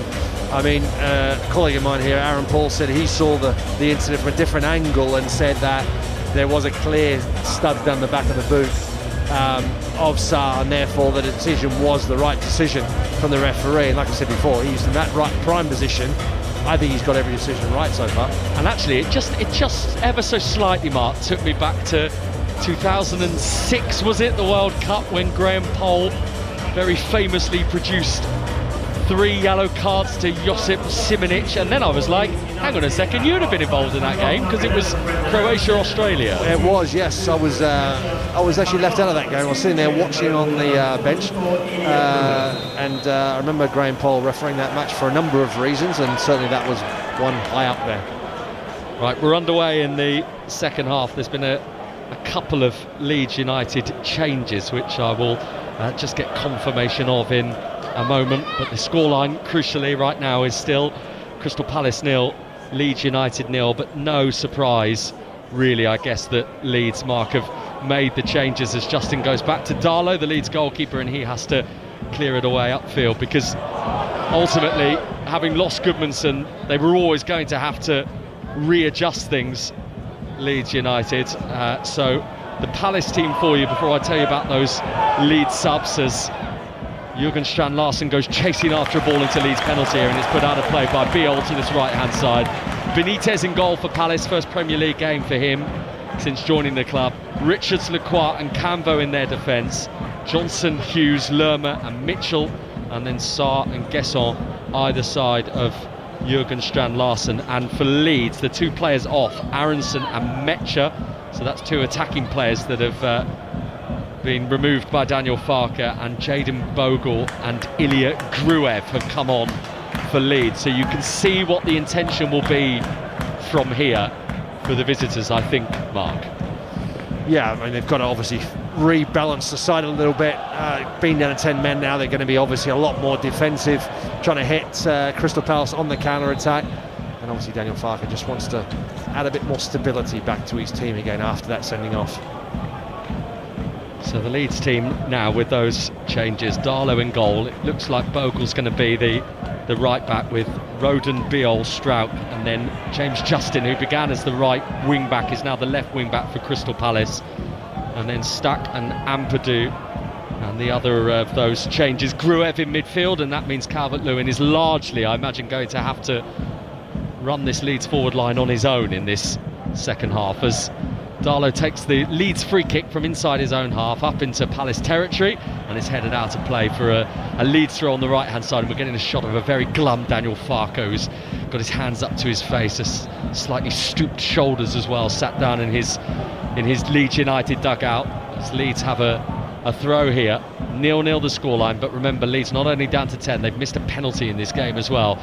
In it comes that Leeds throw, headed away by Lerma for Palace, picked up by Sarr, who leaves it for Hughes, 20 yards inside Leeds half, forward for Gesson, first time trying to touch it on for Brennan Johnson, and intercepted by the sliding Anton Stack, and then Calvert-Lewin ends up on the floor on the halfway line. He doesn't get the free kick. Tyreek Mitchell on the left-hand side, couple of step-overs just outside the Leeds penalty area now. Hughes sending it back in field for Lerma. Lerma towards Strand Larsen, edge of the box. This is Sarr, tried to chip it back to him, and then Gesson came onto it on the volley, and he scuffs his effort out of play for a goal kick. Yeah, I mean, what Palace need to do now is not panic.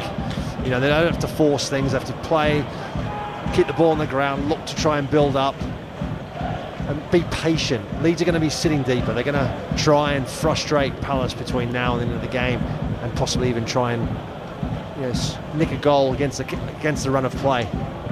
3.5 minutes into the second half, 0-0, and of course with that Calvert-Lewin missed penalty, that's 2 Premier League missed penalties in consecutive games here at Selhurst Park, because we had Oric of Wolves do it as well when Palace last had a home game.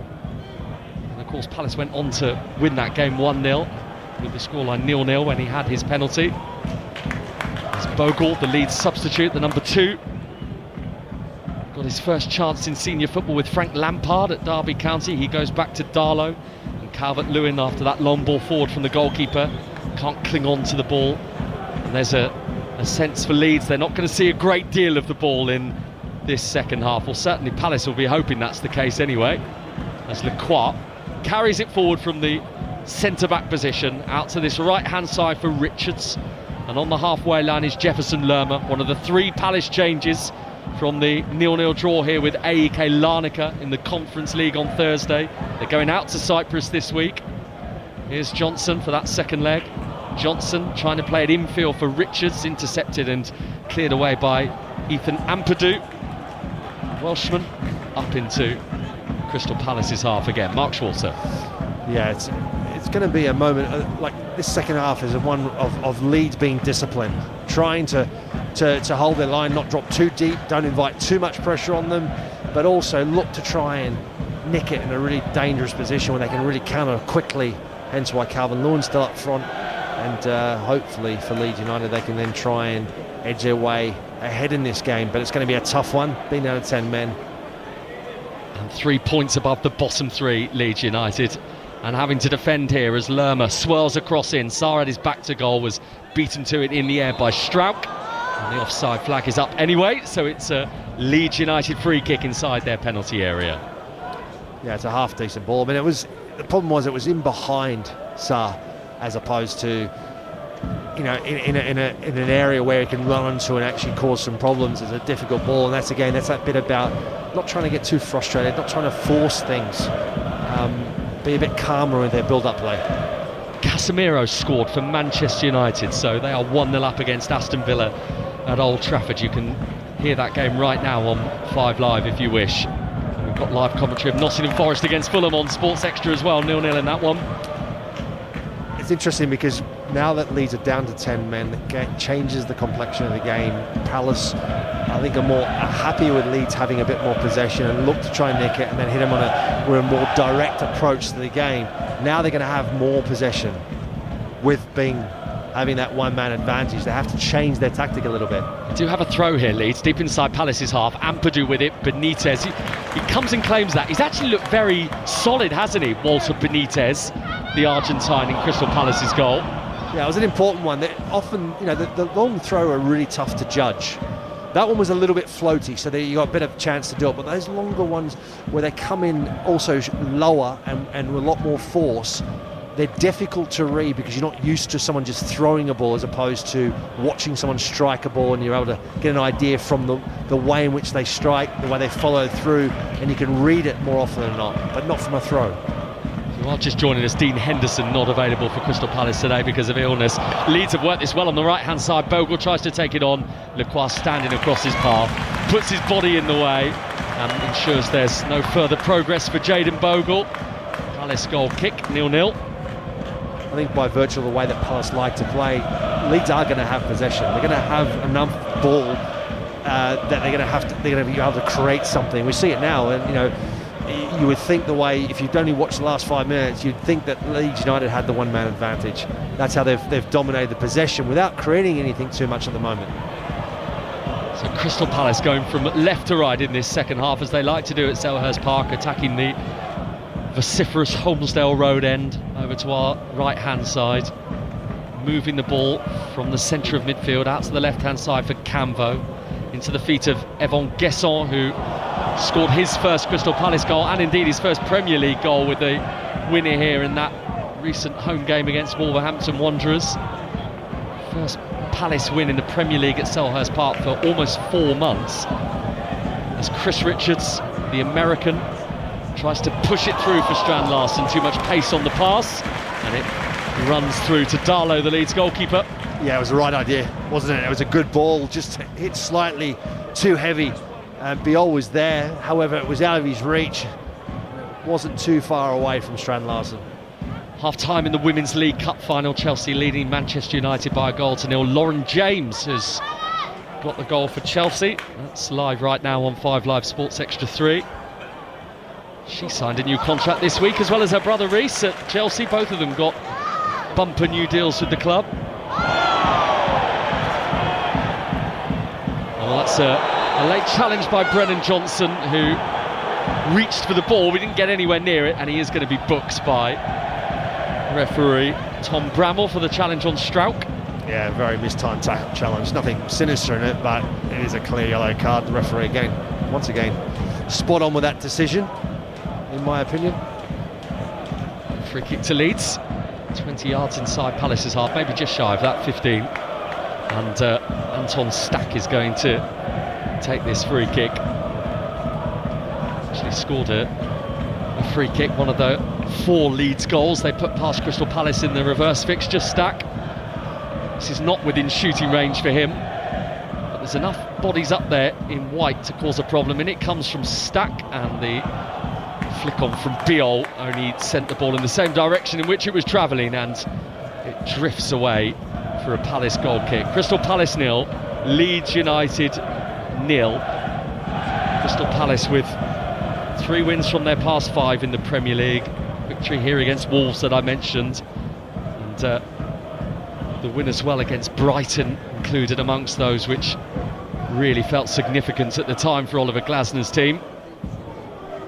Notwithstanding the fact, of course, that is their big rivals, Brighton and Hove Albion. Here is Camvo, Crystal Palace's number 23, only his 13th Premier League appearance for them today.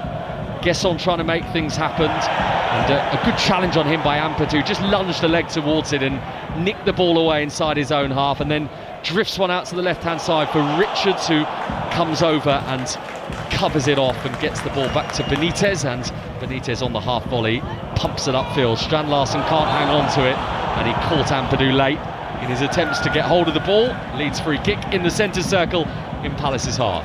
Yeah, Palace are just a little bit sloppy at the moment, aren't they? A little bit slow, not really in tempo, not like we saw in the first half, where they've made the ball zip around a little bit more direct, turn Leeds around a little bit. Just started a bit sloppier in this second half.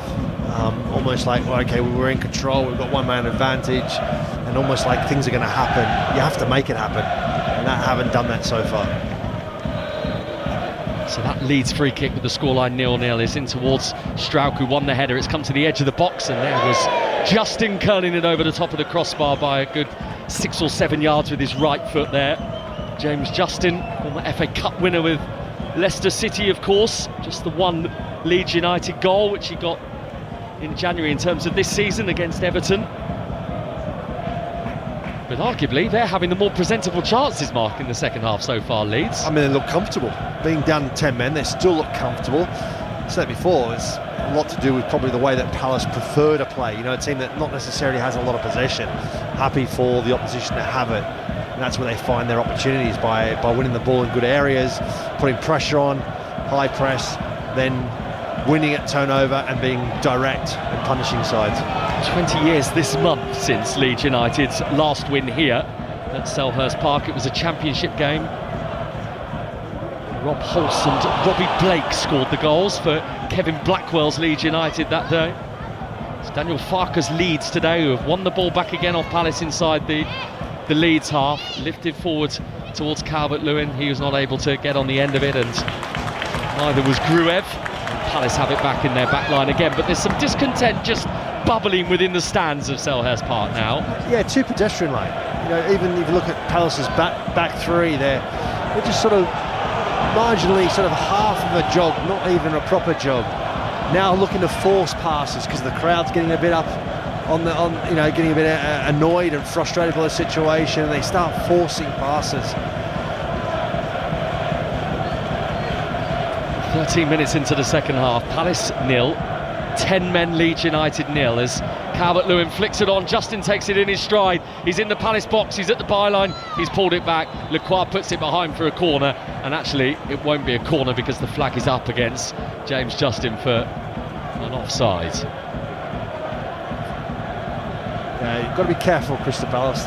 You feel like you're in a good position because you're the one-man advantage, but because they've been so sluggish and they've not really had any creativity, not a lot of movement off the ball, it's been pretty easy for Leeds to deal with.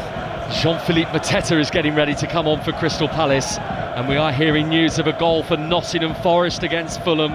Dan and Doy has scored for Forest, who began the day in the bottom three with that point for West Ham yesterday, so that's bad news for Leeds, as Lerma, it comes forward to Sarr, it's picked up by Gesson, edge of the Leeds penalty area. Brennan Johnson, right-footed cross, a little too heavy for everybody, including Mitchell, and it's behind for a goal kick. Yeah, it's the right delivery into the box. It just overhit it. Mitchell was at the far post, had a half a chance to get on the end of it, it's just slightly overhit from Brennan Johnson.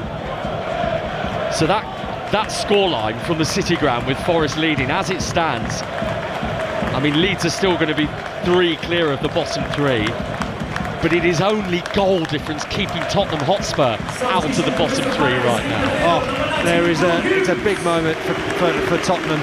They have a lot to do. They are in a relegation fight, and the sooner they realise that, the better.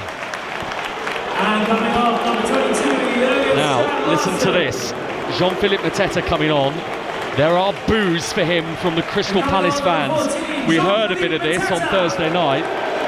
Now, that is a real mixed reception for Jean-Philippe Mateta. Obviously, the backstory to this is Mateta very nearly left the club in January, was in Milan ahead of a move. It didn't happen for him. There was some here that felt that he was trying to force his way out of the football club. And as was the case on Thursday when he came on against AEK Larnaca, once more, that reception from the Palace fans towards him was not a particularly warm one. He's on for Strand Larsen and Wharton's on for Hughes. And Mateta straight into the action, giving it to Lerma, intercepted and cleared away by Anton Stack. Yeah, it's understandable that certain sections of the crowd are not going to be happy with the fact that you've got one of your big players. You've lost Mark Gay. Now one of your other big players is sort of you're feeling like he's pushing for a move, and it certainly seemed that way. Over the top for Palace, looking for Sarr on the left-hand side. Mateta taking up a position inside the penalty area. 0-0 here. Sarr trying to get it to Lerma. Brief interception on the ball, but still in Palace possession with Adam Wharton, who's the second of those Palace changes on for Will Hughes. And then Camvo spins the ball to the left-hand side. Palace keeping the pressure on. Mitchell trying to pull it back, and stepping in to stop that from happening was Ethan Ampadu. And then Calvert-Lewin wins the free kick out of Maxence Lacroix to relieve the danger. And we are being told that Forest goal, which had gone in from Dan and Doy, has actually been disallowed, so it is back to Nottingham Forest 0, Fulham 0. But there is a goal at Old Trafford for Aston Villa and for Ross Barkley, an equaliser for the visitors there. Manchester United 1, Aston Villa 1. And maybe the Leeds fans are getting notifications themselves that Nottingham Forest goal has been chalked off. So back to 0-0 at the City Ground, and still 0-0 here, and we have gone beyond the hour now, and there is no great concern right now for 10 men Leeds United, who have just won themselves a throw 2/3 of the way up inside Palace's half on the right, with those Leeds United fans, that bank of Leeds fans, waving white and yellow scarves above their heads as Ethan Ampadu prepares to take this Leeds throw. I think Daniel Farke will be pretty happy with the way that Leeds have performed in the second half so far. Found themselves in a decent position now, the long throw. Ampadu in towards that near post, Strout jumps for it, Calvert-Lewin won it, Benitez punches it away one-handed, big swipe on that from him, headed forward again by Stack, and then Palace clear it away. Justin brings it down for Leeds, just inside the Palace half, out to the right-hand side for Ampadu, who pops it down the line for Joe Rodon, who was still coming back from that long ball into the box. He's made himself busy, it's popped loose, it nearly came to Calvert-Lewin, and there was an interception in there. I don't know whether Benitez, the goalkeeper, was involved in stopping that chance there for Calvert-Lewin. No, I think it was Chris Richards, really good defending, and he's still on the ground. It was a really hefty challenge from Dominic Calvert-Lewin. He's going for the ball, Richards just gets in front of him. I think it was really good defending, excellent defending from Richards. But he's wearing the wounds of his bravery, isn't he now, the American who is lying on his front. He's tapping his left boot on the ground, and it all came about because of the endeavours of Joe Rodon in that wide area initially. Yeah, he does really well. He's under huge amounts of pressure. He holds the ball up. He's got two Palace players on him. He just looks to play it in down the touchline into the 18-yard box. As the ball gets whipped into that near post area, it's Dominic Calvert-Lewin. He's dived in. He's tried to flick it on. It's Chris Richards who comes across last second, the last moment. Massive save, massive intervention. He is still having treatment at the moment. Crystal Palace's centre-back inside the 6-yard box as the cameras pan in on the face of Oliver Glasner. Of course, this is one of his final Premier League games with Crystal Palace now, having already stated that he'll be departing the club in the summer. I wonder, Mark, at what point, unless you're going to tell me the point is right now, where European football becomes the priority for Crystal Palace ahead of the Premier League. They are on 38 points right now, Palace. Yeah, no, they're still not mathematically safe, you know, and I don't think you can underestimate the importance of that. First and foremost, they'll be well aware of that. They know they've still got so much to play for. You're not safe until you're mathematically there, so they've got to keep going. I feel that the number one priority is the safety. They're in a good spot right now, but they're not there. European football, they want to continue as long as they can, but this is your bread and butter, this is your priority. He can still pick his strongest team possible on Thursday night, Glasner, because they don't actually have a game in the Premier League next weekend, Crystal Palace, because they were due to be facing Manchester City, who of course have a prior arrangement at Wembley in that League Cup final, which we'll have live view on 5 Live next Sunday. Long throw from Leeds into the Palace penalty area, and the flick on from Strout bounces through to goalkeeper Benitez. Leeds have done really well. Remind me, who was down to 10 men? I mean, Leeds United, Yeah. I mean, they've done really, really well. Palace obviously have contributed to the fact that they've not really had the energy in the second half. The substitutions haven't had an effect as yet. If they're going to, we'll have to wait and see. But I think Leeds United have done well. They've been organised. They've put pressure on Palace. They've created a couple of half chances, and they're doing well so far. That Gabriel Goodmanson red card in the 5th minute of stoppage time in the first half. Still 0-0 as Guesson for Palace gives it to Sarr. Sarr's low ball in, Mateta's there, and on the stretch, goalkeeper Darlow had to react to that because it awkwardly bounced off a Leeds player and then off Mateta, and then to his left he manages to pour it away, Darlow, for a corner. Yeah, I'm not quite sure if it's on target, but Darlow's not to know. He has to go for it, and it was a good ball in the box, wasn't it? Whipped in, real pace towards Philippe Mateta, comes across, just doesn't get there quite quickly enough, and the deflection in the end, yeah, there you go, off the defender, off Mateta, and Darlow makes sure that it doesn't cause any damage. 67th minute, corner for Palace, taken by Wharton, big header by Lerma, kept alive by Lacroix, cleared away by Calvert-Lewin inside his own 6-yard box, and referee stopping play because of a head injury, though no sooner has the whistle gone that Lerma, who was down, jumps back up to his feet as if to say, I didn't want you to stop the play there, as Palace were on the attack. Yeah, but they both were holding their head. I mean, Ampadu was holding his head as well. The referee is right. I mean, he stopped the play because it was a head injury. Both of the players were ginger. They looked like they were on the ground. They were struggling a little bit. I mean, they seem fine now, but he's instructed they have to go off the pitch, which I think is the right message, the right protocol. Manchester United leading Aston Villa again. They are 2-1 up at Old Trafford. Matheus Cunha has put Michael Carrick's side back in front. Still goalless between Nottingham Forest and Fulham. Liverpool against Spurs to come live on 5 Live from 4:30. Match of the day tonight for all the highlights on BBC One at 10:30. Wayne Rooney and Micah Richards are with Mark Chapman. And Mark, of course, will be in the hot seat for the Monday Night Club tomorrow, dissecting all of the weekend's football action from 7 o'clock on 5 Live and via BBC Sounds. And then also from 9, a review of everything that's happened in the Six Nations this weekend as well. And what a weekend of rugby it was, which I hope you were able to catch some of on the BBC coverage across the weekend. And of course, if you didn't, that's what BBC Sounds is there for. You can download the app, you can spin back through, you can listen to it all as it happened. I was listening to that England-France game with Chris Jones on the way back from Stamford Bridge last night. It was a brilliant listen, it really was. Tremendous finish to the Six Nations Championship, which ultimately did go France's way. Palace 0, Leeds United 0 is the scoreline at Selhurst Park. And we're in the 24th minute now of this second half. And I'm still struggling, apart from that half chance just a moment ago for Mateta, Mark, to think of a clear chance that Palace have had against this 10 men of Leeds. Yeah, no, they haven't. And that wouldn't even be classed as a half a chance for Mateta. I mean, he didn't get there early enough. It was the defending in the end that was there first. I think it was Pujol that was there, and he was the one that made the first initial contact. And Palace have really sort of struggled to get going in the second half. And ultimately nothing has really changed at the bottom as everything stands, with Forest drawing and Leeds drawing here and West Ham drawing yesterday against Manchester City. As the ball is put out of play by Rodon from the right side of his penalty area for a Palace throw on the left.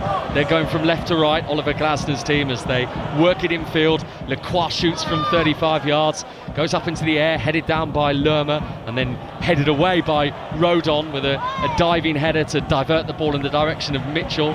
And then Palace curl it back into the box again. Sarr's in there, got his head to the ball, lands on top of the net.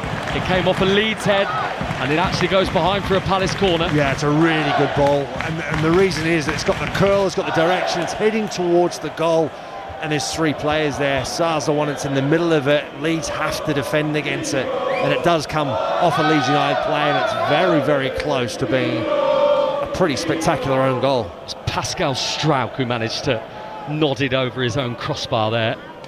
The Leeds number 5, Dutchman. So corner from the left for Palace. And a bit of hush around Selhurst Park. Maybe they're anticipating the moment. Leeds have missed a penalty in this game, and they are down to 10 men as well. Palace corner. Outswinger, Richards jumped. It's come to Wharton. Wharton through a crowd. Lacroix fires it in. Blocked by Anton Stack, who launched himself in the way of that effort from Maxence Lacroix. Yeah, there were some calls for handball. Wharton put his arm up straight away for a handball. I'm not really sure if it's going to be really difficult to see, but it was really good defending, really good block. Here's Richards, up to Sarr on the edge of Leeds penalty area with his back to goal. Wharton, left-footed, curling cross in towards Sarr. Good bit of Leeds defending again. That was Rodon getting his head to the ball to clear it away. But now, for the first time, the Palace pressure in the second half is beginning to go up a notch here. And Palace with the chance to go into the top half of the table, remember, with a win. But it's 0-0 right now. Yeah, it's better from Palace, better intensity. Certainly lifted up their game a little bit. Leeds have had to retreat, edge of their 18-yard box. And at the moment, they are working awfully hard. Cambo has wasted the latest chance to try and penetrate the Leeds backline, trying to scoop it into Brennan Johnson. Too much on his pass, and Justin lets it run out of play for a Leeds United goal kick. So I had a look at the figures, Mark. Over the past 10 seasons in the Premier League, 33 points has been enough on average to keep you in the division. Leeds are on 31 right now. No team has been relegated on more than 35 points in each of the last 9 Premier League seasons. So if you are going off those numbers alone, Leeds are only 2 wins away from having enough to keep themselves in the division. What do you think of that? I don't think 33 is going to be enough. So yeah, I think they've got to get up towards a 37, 38 point mark, I think, to feel like they're going to be safe. That's my feeling. Yeah, Daniel, I mean, that's Daniel Farker's feeling as well. He said 7 to 9 points should be enough for us from here. I think so. And that's just what feels right at the moment. It could be even more. You never know. I mean, teams start to, this time of the season, often go on a good run.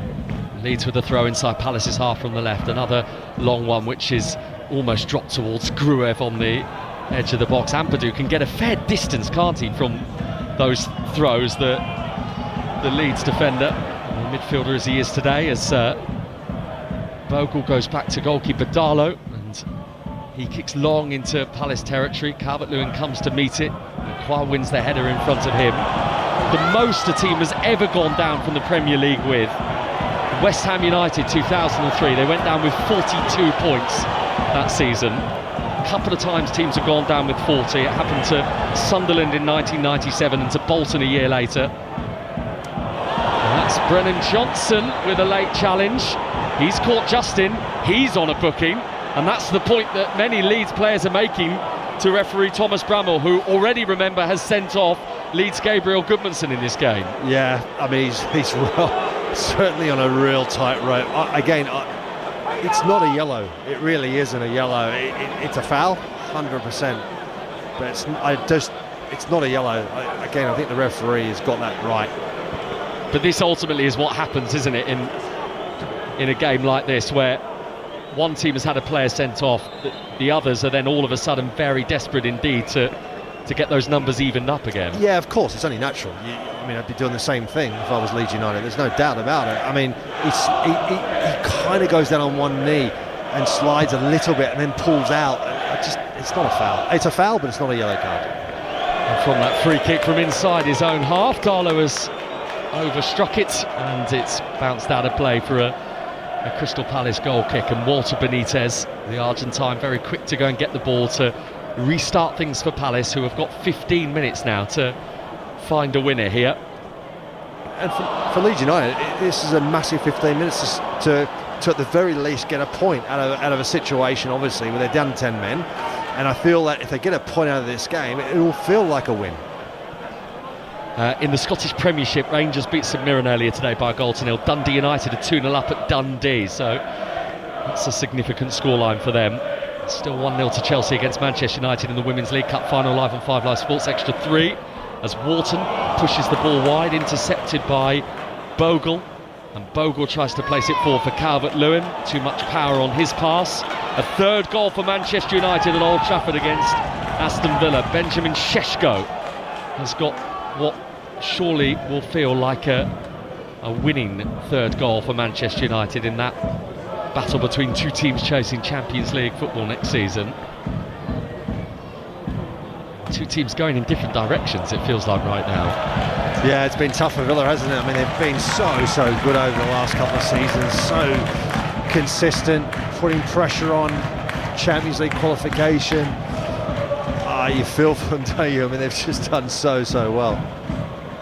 It's still 0-0 between Nottingham Forest and Fulham, and still 0-0 between Crystal Palace and Leeds United here, but it is a Crystal Palace corner. They're preparing to make a couple of changes, but those Palace changes are not going to happen before this Brennan Johnson set piece opportunity with his right foot, chipped up towards Lerma, won by Rodon, hit by Wharton, and very quickly on top of him was Ethan Ampadu, who then jumps into Mitchell to stop him being a threat. Back into the box by Lerma, and Mateta can't get onto it. The clearance by Bogle. Wharton's got it again, 20 yards outside the Leeds penalty area. Low ball to the left hand side for Mitchell. Mitchell running at Bogle. Mitchell's cross a little too deep. Johnson keeping it alive. and Strauch heading it away for Leeds. Yeah, just lacking a little bit of ideas, really. I'm just looking to try and whip it into the 18-yard box. No real idea of what areas they're trying to hit. It's a bit floaty at times, a bit easier for Leeds to deal with. Yes, Palace have had plays in the box, numbers in there, but just not enough, really. Mark Schwarzer with us for commentary here on 5 Live Sports Extra 2 and via BBC Sounds this afternoon. And Leeds with the 10 men, you have to commend the bravery, the desire to want to go and get in front of balls. Many times Palace have found themselves in good positions in and around that Leeds penalty area, and all of a sudden there's been a white shirt on top of them, and Palace through Tyreek Mitchell have just won another corner. Yeah, still a lot of work to do though, isn't it, for Leeds United between now and the end of this game. They're going to have to dig deep, and at the moment Palace just haven't put enough pressure on them, haven't questioned enough, haven't created enough chances, but there's still time. Johnson with the latest corner for Palace from the left, short to Gesson, back to Johnson, right-footed cross, Lerma's header, saved by Darlow, and then forced in, but it won't count. Lerma peels away to celebrate, but the flag is up, and the Palace complaints begin towards the assistant referee. Yeah, I tell you, the save from Darlow is exceptional. The first save, it is absolutely brilliant. Reflexes, incredible. He flicks it, and unfortunately for him, it just goes pretty much straight up in the air. And then Lerma runs on the end of it and diving header.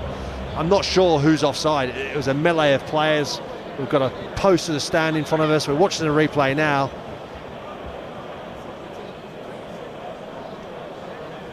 Well, I'm not too sure about this, just from watching that initial replay, Mark. I'm guessing they're wondering whether Cambo was interfering with the eye line of Karl Darlow, but watching that replay, I do not think he is. What do you reckon? No, he's definitely not. He's definitely not interfering with the goalkeeper. I don't know, is it Brennan Johnson who's offside when he gets the ball played back to him? Yes, I think that's what it is. Must be. I think it's potentially Brennan Johnson when he plays a short corner as he's running to receive the second, the 1-2. I think he's in the offside position. We'll see. Yes, he is. Yeah, good pick from you, Mark Schwarzer, to see that. I mean, that must have been pretty tight. And from a Palace perspective, really disappointing, because that's one of those routine moments that you shouldn't really be giving up. Yeah, he just needed to angle his run a little bit more, Brennan Johnson, because otherwise it was perfect. And unfortunate for them now, they've just been caught out with that offside. And that's the last action that Brennan Johnson will do in this game. Yeah, here's one of 2 Palace changes. Yeremy Pino is on for him. And Daichi Kamada has also come into that Crystal Palace midfield, so they're trying to get some more attacking players onto the pitch here. Crystal Palace playing against the 10 men of Leeds United into the final 10 minutes, and they are still being held by Leeds, who began the day 3 points above that Premier League relegation zone. Jefferson Lerma denied what would have been, Mark, his first goal in more than 2 years for Crystal Palace by that offside decision. Yeah, I feel for him, because it was a great header initially.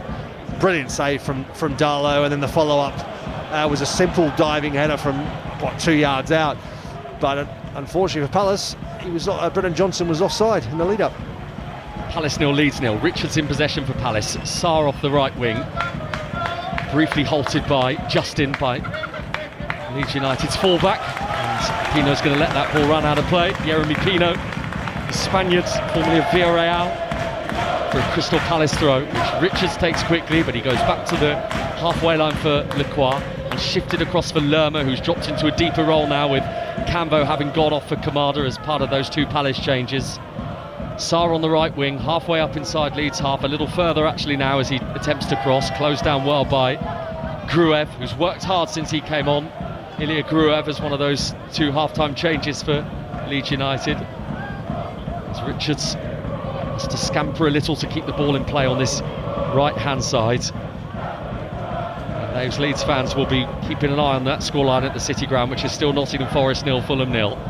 Tyreek Mitchell high up inside Leeds half on the left, back in field for Kamada. Kamada's cross bounces once and into Darlow's hands at chest height, and he jumps on top of the ball. Yeah, pretty simple one for the goalkeeper to deal with. really lacked any kind of pace. And for Darlow and Leeds United, be delighted with that. Have a shot from distance, that's fine. Easy one for the goalkeeper.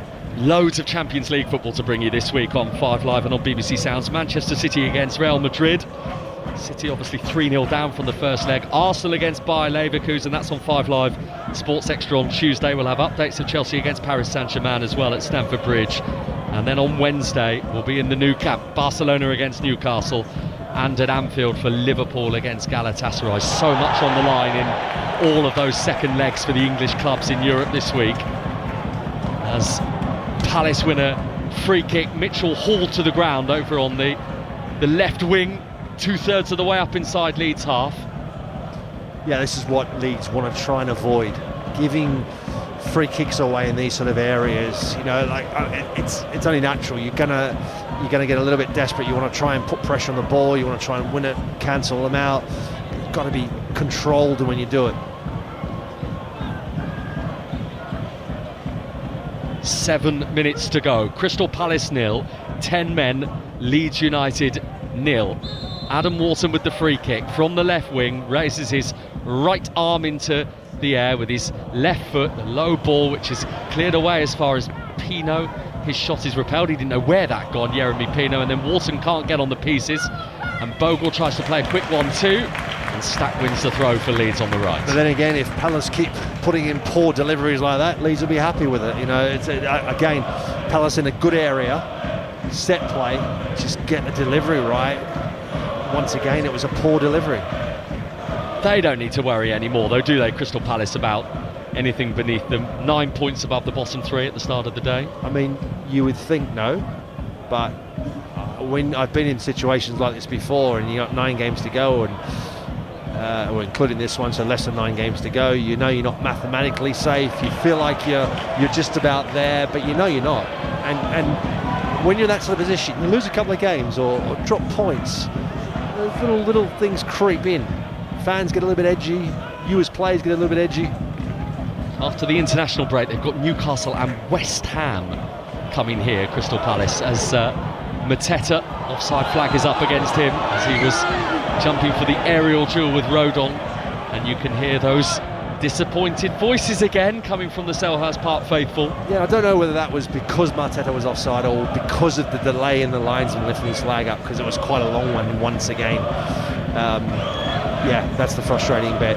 But for Leeds, you know, they're happy. They're happy for it to slow down the pace of the game, disrupt Palace, because Palace have had a little bit of a momentum in this last sort of 10 minutes or so, and Leeds have dealt with everything pretty well, pretty comfortably. Obviously there was that one, the goal disallowed, which was rightly so. Other than that, Leeds have been in a pretty comfortable situation.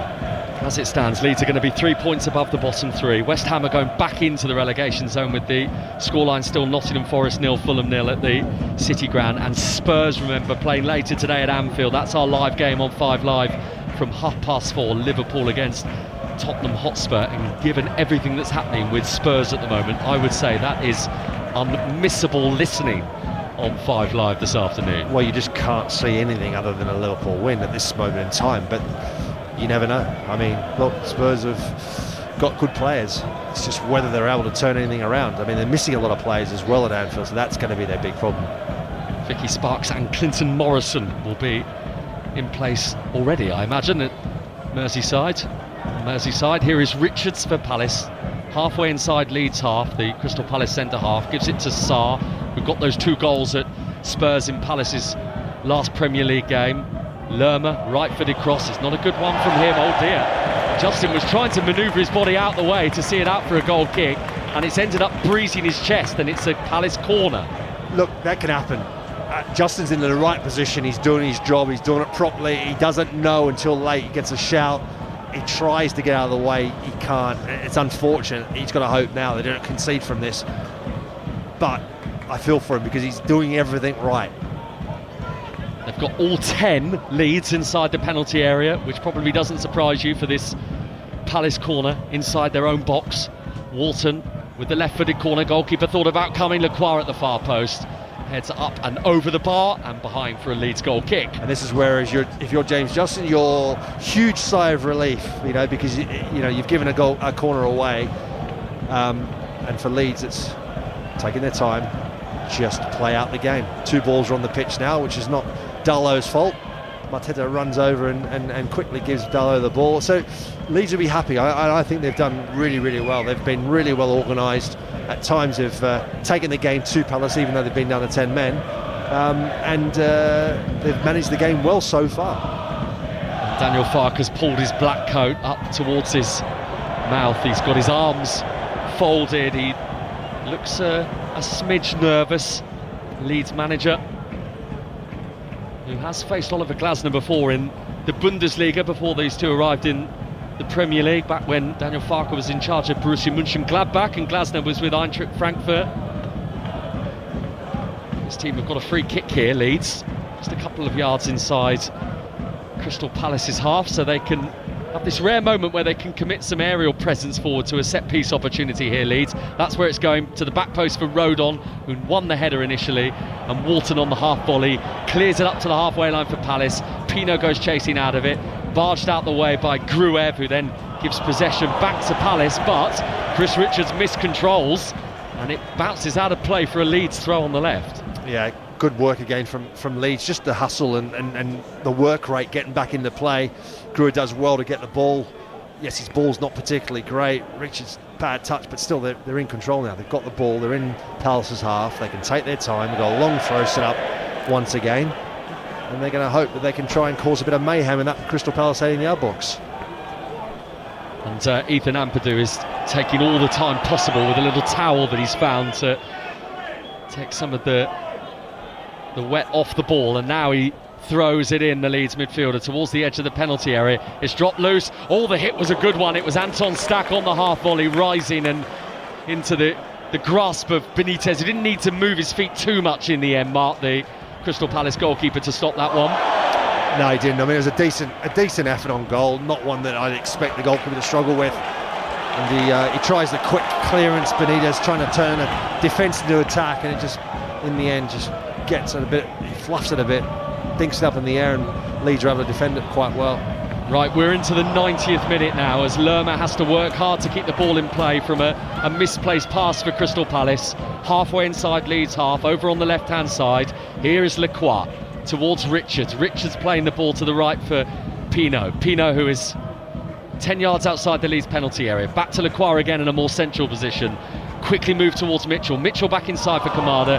Kamada loses it, and Calvert-Lewin, under a bit of pressure, folds the body, feels the contact from Gesson, and gives Leeds a free kick on the edge of their own box. Still Palace 0, Leeds 0. And more time for Leeds just to wind that clock down a little bit. Yeah, the referee's on it, and there is only a limit to what they can do now with the rules changing. So, but for Leeds, it's about territorial positioning, momentum, stop starting the game, trying to take any kind of effort out of Palace's, trying to get a winner in this game.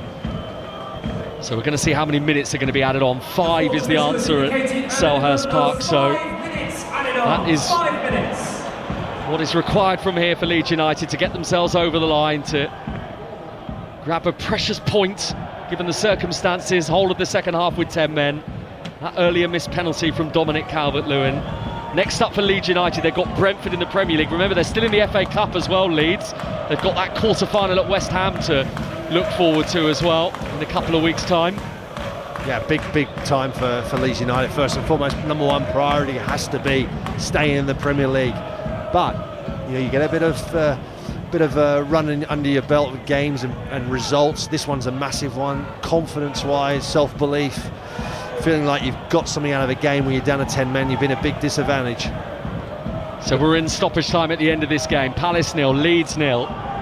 Here is Adam Walton, bandage on the right wrist, giving it to Pino. Pino crosses right-footed. Mateta brings it down on his chest, spins and shoots, but completely scuffs his contact. And actually there was a little push by Jean-Philippe Mateta before the ball came his way. He's penalised, and Leeds have a free kick, and there's lots of high fives going on amongst those Leeds defenders. Yeah, I mean, the referee took his time in making that decision, didn't he? I mean, he waited until Mateta had that shot on goal, or attempt to have a shot on goal, which has gone horribly wrong, but and then he blew his whistle for the free kick. So it would have been a really interesting time of circumstances. Obviously would have been reviewed, but I think he must have felt that originally it was a foul.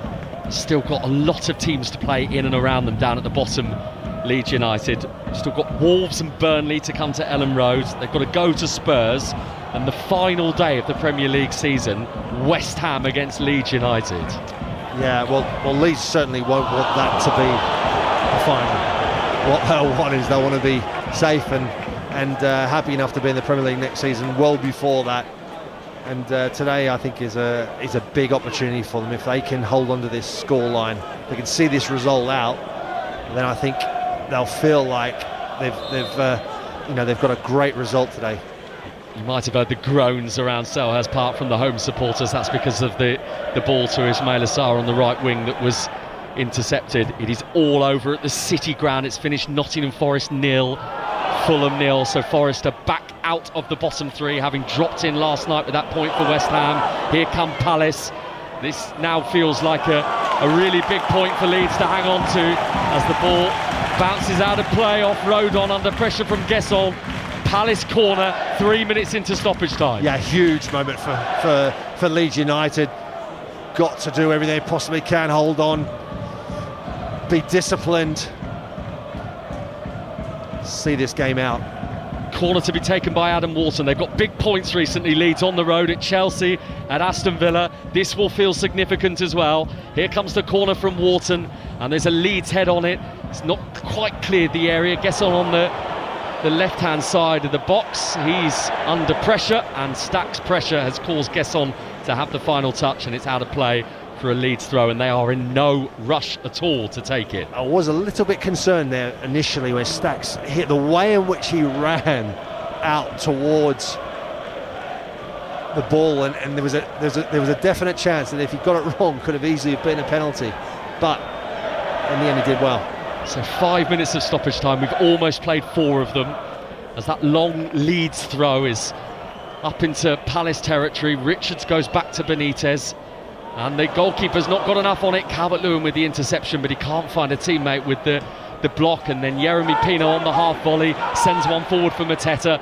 Out comes Darlow to the edge of his penalty area and just jumps on top of the ball. Darlow just runs down a few more precious seconds for 10 men Leeds. Yeah, and the referee's right on him about the time on the ball as well, so Darlow jumped up pretty quickly in the end and got his clearance up the pitch. It's going to be a frustrating afternoon for Palace unless they can find a late winner here. Haven't really been able to threaten Leeds United's goal throughout, despite the numerical advantage, as Mateta's cross from the left wing is hooked away by Ethan Ampadu up towards the halfway line. Palace throw left-hand side, but we're in the last 30 seconds now of those 5 minimum minutes that have been added on. Yeah, Palace at the moment just haven't done enough, have they? They haven't forced enough efforts on goal. Certainly meaningful ones. Leeds have defended really well, worked really hard, been very well disciplined so far. In it comes from Lerma for Palace, over the head of Mateta, headed away by Biol for Leeds. Final few seconds now. Richards gives it to Yeremy Pino, crossing opportunity maybe, cuts back onto his left foot, back onto his right, tees it up for Richards. Richards ball in, Mateta has a swing at it, he completely missed it. Leeds clear, the full-time whistle blows, and to a chorus of boos, it finishes Crystal Palace 0, 10 men, Leeds United 0, and Leeds, who had to play the whole of the second half with depleted numbers after that sending off of Gabriel Goodmanson, have picked up a very precious point on their travels. And remember, they missed a penalty as well through Dominic Calvert-Lewin that ultimately would have given them 3 points had the game played out in the way it has in this second half. Palace just couldn't penetrate enough, Mark Schwarzer, and Leeds have another point towards safety. Yeah, Palace were lacking that cutting edge in the end. Delivering the box wasn't great. Didn't create enough chances for a side that had the numerical advantage. I think for Leeds United, I thought they were very good. I thought they fought really hard. They worked hard. They were disciplined, kept their shape. They had backs to the wall at times.